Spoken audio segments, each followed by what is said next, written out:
At the ripe age of 71, you'd reckon I'd settled into a quiet life, what with George constantly off rubbing elbows with the bigwigs and me, Margaret, keeping the home fires burning. Our nest, a tidy spread in a leafy suburb, was just the two of us now, save for the occasional flutter when our son, Michael, his wife, Laura, and our darling granddaughter, Emily, flew in from the city. George's gig with the governor meant he was more often out than in, leaving me to my devices, which lately meant more charity drives than I could count on both hands.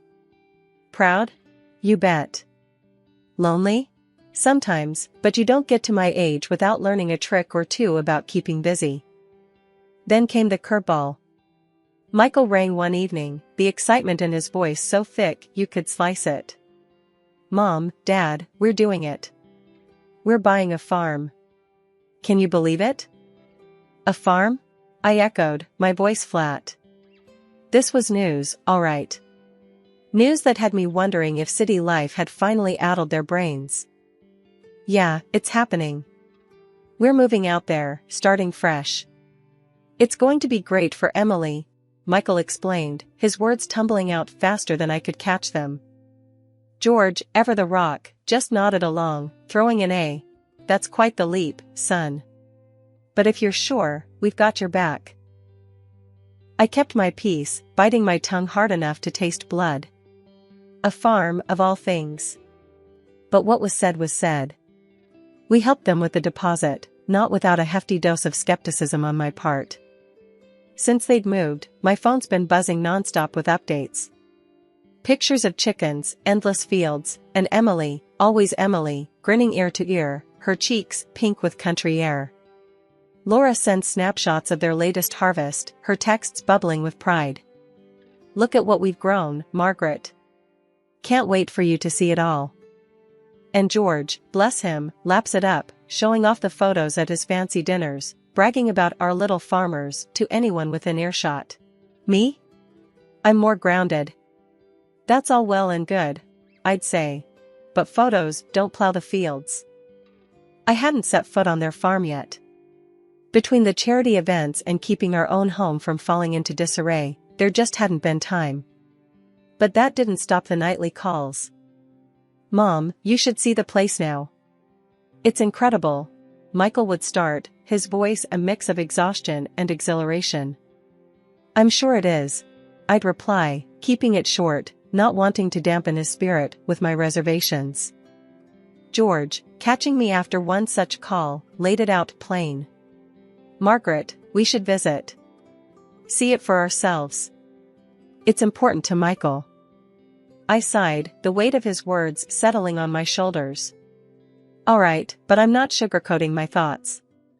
If they're in over their heads, they need to hear it. Fair enough, George agreed, his hand finding mine, a silent promise of solidarity. So, we marked the calendar, a visit to the farm looming over us like a storm cloud. I couldn't shake the feeling that what awaited us was more than just fresh produce and country air. One afternoon, I started feeling a bit off. Nothing specific, just not my usual self. George noticed right away. Margaret, you're looking a bit pale. Maybe we should get you checked out, he said, his brow furrowed with worry. I brushed off his concern with a wave of my hand. It's probably just the change in weather. I'll be fine. But George wouldn't have any of it. The next thing I knew, we were sitting in the doctor's office, waiting for some answers. The doctor, a young man with a reassuring smile, told us it wasn't anything serious, but I needed to avoid being alone for long stretches and should spend more time outdoors. Fresh air and company will do you good, he advised. The timing couldn't have been worse. George was due to leave on one of his lengthy business trips. He looked at me, his mind racing for solutions. What about staying with Michael and Laura on the farm? It's peaceful, and you won't be alone. The farm. Just the thought of it made me uneasy, though I couldn't pinpoint why. I'm not sure that's a good idea, I muttered, more to myself than to George. But George, ever the problem solver, was persistent. It's perfect. Fresh air, family, and you won't be by yourself. I'll talk to Michael. I had a long heart-to-heart with Michael over the phone. It wasn't easy. "Mom, are you sure about this? We'd love to have you, but we know how much you value your space and routine," he said, sounding hesitant. "It's not my first choice, Michael, but your father thinks it's a good idea. And the doctor did say I should be around family and outdoors more," I replied, trying to sound more convinced than I felt. Laura chimed in, her voice bright but cautious. "We can make it work, Margaret.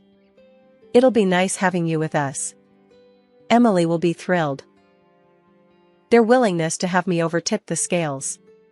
Despite my reservations, I agreed. "Alright, I'll give it a try. But let's make one thing clear, I'm not there to be waited on hand and foot. I'll help out where I can." Packing my bags felt strange, like I was heading off to an uncertain adventure rather than my son's home. George drove me to the farm, trying to keep the mood light.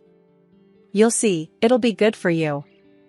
And before you know it, I'll be back, and we'll laugh about how worried we were." The farm was buzzing with life the day I arrived, but nobody was more excited to see me than my little granddaughter, Emily. She was all smiles and hugs, her energy infectious.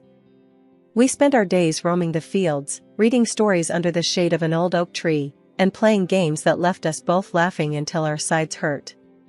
Emily clung to me like a shadow, her affection clear as day. It was a grandmother's dream come true, but not everyone was basking in the warmth of our bond. Laura, my daughter-in-law, wasn't too pleased with how things were turning out.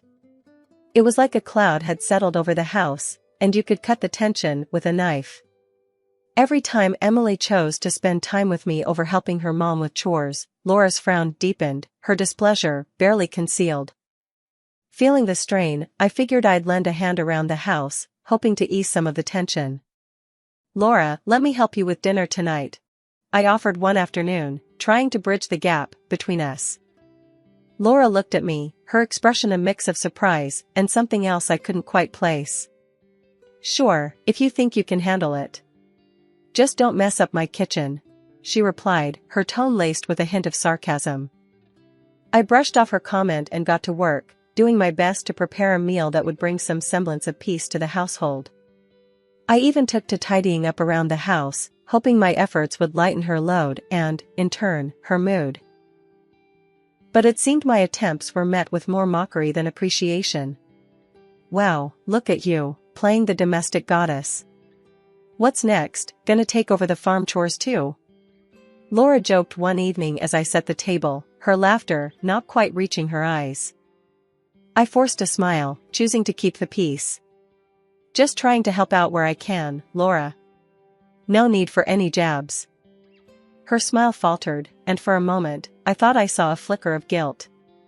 "Yeah, well, just don't overdo it. Wouldn't want you wearing yourself out," she said, her voice with a coolness that left me feeling more like an outsider than part of the family. Despite the chill in the air, Emily remained my sunshine, her love unwavering. But it was clear that my presence had stirred up more than just familial joy. The dynamics in the house had shifted, and I found myself treading a fine line between helping out and stepping on toes. It was a delicate dance, one I wasn't sure I knew the steps to. As the days passed, the balance I sought remained elusive, the warmth of my granddaughter's love overshadowed by the growing coldness from Laura. It was a situation I had hoped to avoid, but there I was, caught in the middle of familial love and rivalry, wondering if my attempt to smooth things over was doing more harm than good. The afternoon sun cast long shadows across the farm as I sat quietly on the porch, lost in thought. My days here, initially filled with the simple joys of spending time with Emily, had taken an unexpected turn. Laura approached, her footsteps firm and purposeful. I braced myself for what I sensed was more than a casual conversation. "Margaret, we need to talk," Laura began, her tone firm, leaving no room for the usual pleasantries. She took a seat opposite me, her posture rigid. "Of course, Laura. What's on your mind?" I asked, trying to keep my voice even, despite the tension. "It's about the work around here, and your contribution," she said, her eyes not quite meeting mine. "You've been great with Emily, And we appreciate that, but there's a lot more to be done. This isn't a holiday. We're running a farm here. I felt a pang of hurt. I understand that, Laura. I've been trying to help out as much as I can. You know I haven't been feeling well, I replied, my voice tinged with a mix of frustration and disappointment. Laura's response was swift and sharp. Feeling unwell? We all have our burdens, Margaret. But we still need to do our part. It's not fair to the rest of us if you're not contributing. Her words stung, and I struggled to find a response. Before I could gather my thoughts, Michael joined us, his expression serious. Mom, Laura's right. We're all stretched thin as it is. We were hoping you'd understand the situation and help out more, Michael added, siding with Laura. I looked from Laura to Michael, feeling a deep sense of betrayal. I thought I was helping by taking care of Emily and assisting where I could. I didn't realize my efforts were seen as insufficient, I said, my voice barely above a whisper. The conversation took an even more disheartening turn when Laura mentioned money. Look, Margaret, the reality is that hosting an extra person costs money. We hadn't planned for this, and frankly, we need you to contribute financially for your stay here. I was dumbfounded. Contribute financially? I came here to be with family, not to be charged for my visit. I don't have any money with me. George handles our finances, I explained, feeling a mix of anger and disbelief. Michael chimed in, his tone apologetic yet firm. We're not trying to be harsh, Mom, but the farm isn't doing as well as we'd hoped. We're just asking for a little help to cover the extra expenses. It's only fair. The word fair echoed in my mind. Fair? Was it fair to ask me, still not fully recovered and invited as family, to pay for my presence? Seeing my hesitation, Laura offered a cold compromise. If money is an issue, there are plenty of chores that need doing. You can earn your keep that way. It's only fair, considering. The conversation left me reeling. My son and daughter-in-law's demands felt like a slap in the face, a harsh reminder that my place in this family was not as secure as I had thought. After Laura laid her demands on me, I stood there, feeling a mix of disbelief and anger boiling inside. I can't believe what I'm hearing, I said, my voice trembling not just from age, but from pure outrage. I came here to be with family, not to be extorted. I'm leaving, first thing tomorrow. Laura's reaction was swift and cold, her laugh sharp enough to cut through the tense air. Leaving, are you? And let the whole world know how the governor's right-hand man's family is falling apart. How his wife can't even stand to be with her own son and granddaughter. That should make for a juicy story, don't you think? Her words hit me like a slap. This wasn't just a disagreement, it was outright blackmail. You wouldn't dare, I gasped, the threat hanging heavy between us. Oh, but I would. Think about it, Margaret. Your precious reputation and George's, all dragged through the mud. Is that what you want? Laura's eyes were alight with a dangerous mix of determination and anger. I turned to Michael, desperately hoping for some semblance of support, but his stance was clear. Mom, you know how hard things have been for us. We just need a bit more help, that's all. Laura's right, we can't afford any scandals. I was stunned.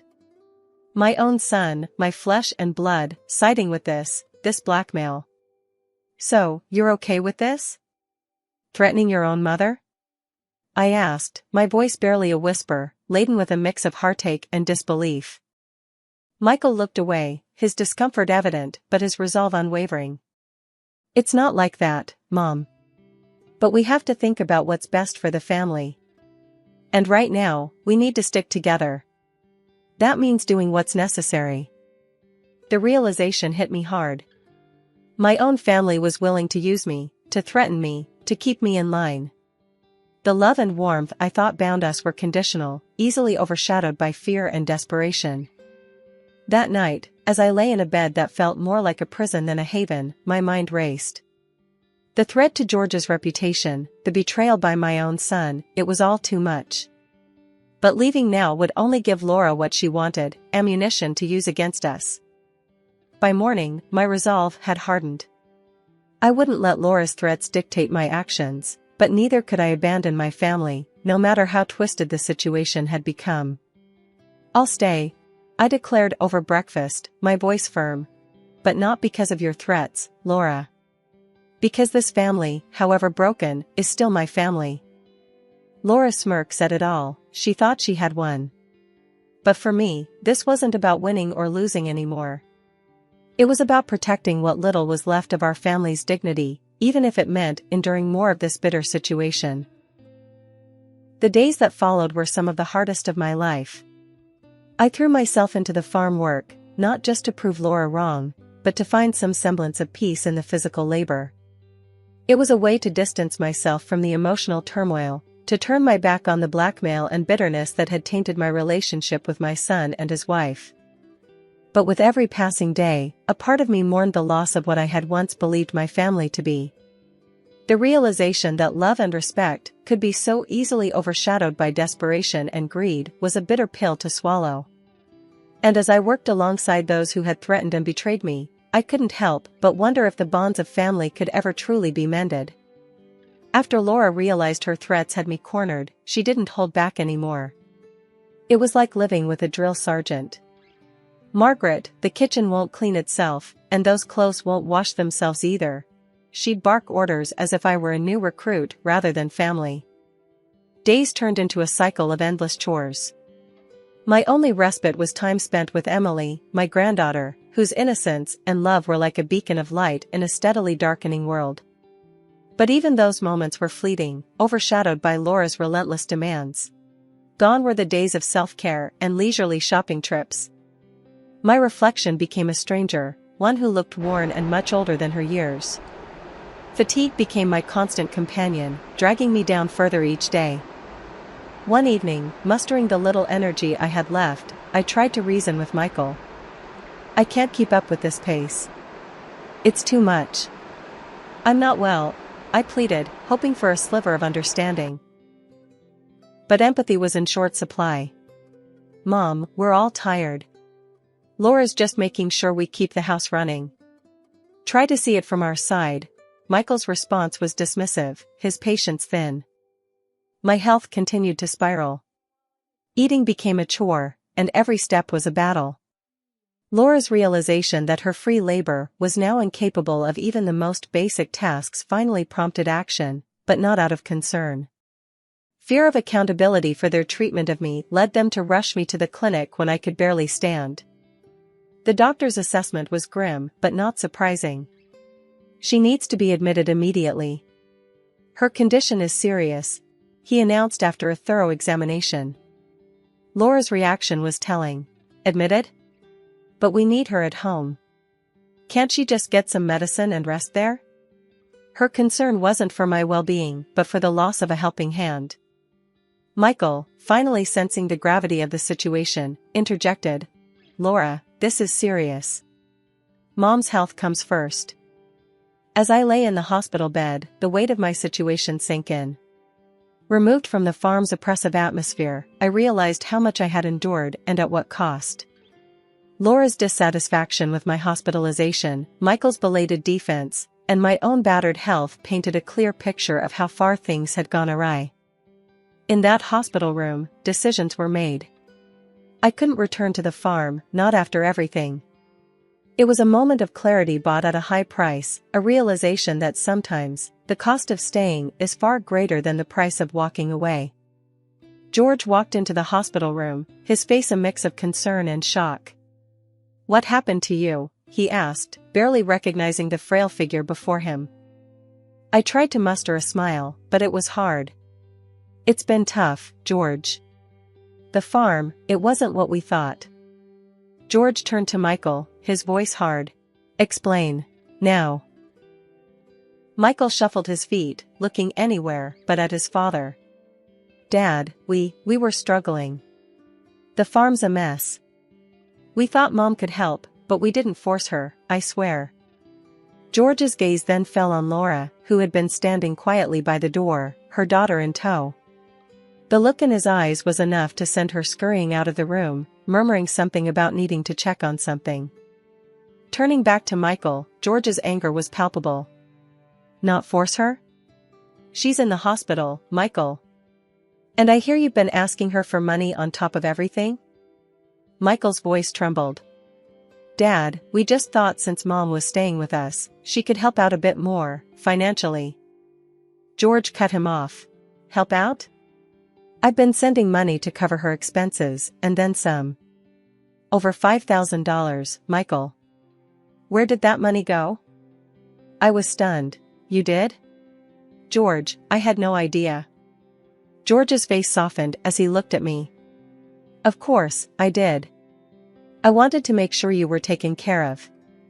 He then faced Michael again, his decision clear. I'm cutting off the financial support. And I want a refund for the money I sent. This was a mistake. Michael looked like he wanted to argue, but one look at his father's face, and he knew it was futile.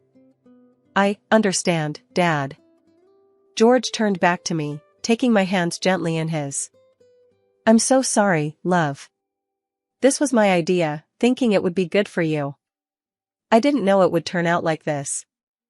I could see the pain in his eyes, the guilt he felt for putting me in this situation. It's not your fault, George. You couldn't have known. He leaned down, kissing my hands, a gesture of love and apology. We'll get you out of here soon. Back home, where you belong. His words, his actions, they meant the world to me. Despite everything, George's love was unwavering. I love you, George. We'll get through this. Together. As George and I talked about the future, about going home and leaving the farm behind, I realized that this ordeal had brought us even closer. The hardship had been a test, one that we were passing together. My heart was full, knowing that no matter what, George stood by me, just as I would always stand by him. Recovery was neither swift nor easy, but day by day, I felt my strength returning. The ordeal at the farm, with its trials and tribulations, gradually receded into the background, becoming a distant, albeit painful, memory. Home never felt so welcoming, its familiar walls a sanctuary from the storm I had weathered. It was during one of these quiet mornings, the sunlight streaming through the window, that Michael came to visit. The tension between us was palpable, a silent testament to the rift that had formed. Mom, I don't even know where to start, Michael began, breaking the silence with a voice heavy with remorse. Start with the truth, Michael. It's a good place as any, I replied, setting my cup down, bracing myself for what was to come. He sighed, a deep, soulful sound that spoke volumes. The farm, it's gone. We sold it, but even that wasn't enough to cover the debts. And Laura, she left. Said she couldn't handle it, the poverty, the struggles. She left Emily and me. The news of the farm didn't surprise me, but Laura's departure did. Despite everything, I hadn't expected her to abandon her family. And Emily? I asked, my heart aching for my granddaughter. She's with me. I got a job, a good one, at a trading company. We're getting by, Mom. It's not easy, but we're managing, he explained, and for the first time in a long while, I saw the old Michael in him. Michael, I won't pretend to understand all your choices, but know this, Emily will always have a home with me. And you, we have a lot to work through. Now I can't forgive you, I said. He nodded, relief and gratitude mingling in his expression. Thank you, Mom. That means more than you know. One day, out of the blue, Laura called. I need money to come and see Emily. You can spare some, can't you? Her voice, once so commanding, now carried a hint of desperation. The audacity of her request took me aback. You think you can just walk back into her life after abandoning her? No, Laura. Emily doesn't need a mother like you. That was the last I heard from her. As for me, life has settled into a comfortable pace. My days are filled with little joys and the company of those I love. Emily's visits are the highlight of my weeks, her laughter a constant reminder of the resilience of the human spirit. Despite the trials, I've found contentment. The path wasn't easy, and the scars remain, but looking at Emily, I'm reminded of the hope that tomorrow holds. Forgiveness for Michael is a bridge yet to be crossed, but with time, perhaps we'll get there.